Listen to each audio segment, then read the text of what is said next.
En 3 minutes, expliquez-nous les tests à visée theranostique.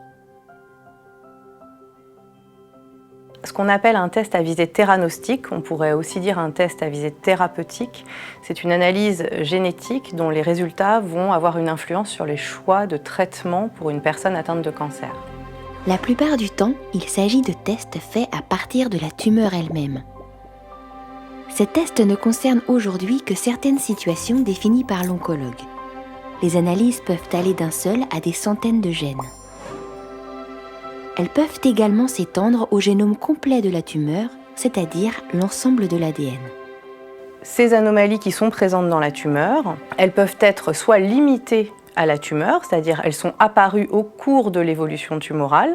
Dans ce cas-là, elles ne concernent pas l'ADN constitutionnel de la personne et donc elles ne peuvent pas être héritées ni être transmises à ses enfants.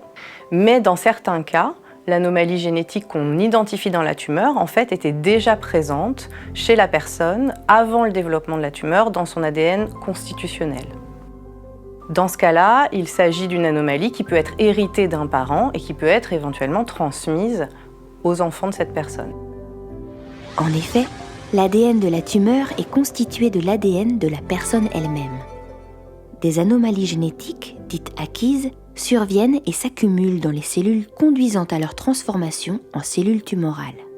Le médecin qui prescrit l'analyse doit informer la personne que si une anomalie est identifiée, alors, dans certains cas, il y a une probabilité variable, mais qui parfois est importante, que l'anomalie soit également constitutionnelle et qu'un test génétique pourra lui être proposé à partir d'une prise de sang. Si un test est fait au niveau constitutionnel, cela est fait en consultation de génétique, après une information et la signature d'un consentement éclairé.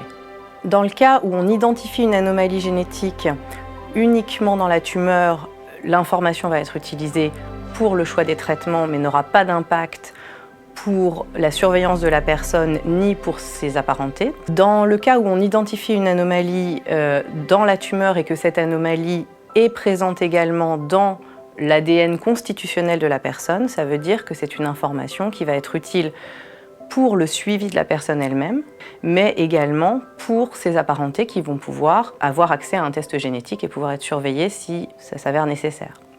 Une personne à qui on propose un test à visée theranostique peut l'accepter pour guider le traitement qui va lui être proposé.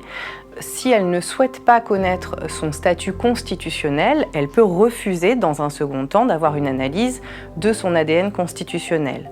Par contre, il est important qu'elle ait compris les enjeux pour elle et pour ses apparentés. C'est pour ça que systématiquement, une consultation de génétique lui sera recommandée, à la suite de laquelle elle pourra faire un choix. Les tests à visée theranostique permettent d'adapter les traitements qui sont proposés pour certains types de cancers. C'est une grande avancée qui permet une médecine plus personnalisée. Dans certaines situations, les résultats des analyses à visée theranostique peuvent également être utiles pour le suivi de la personne elle-même et celui de sa famille.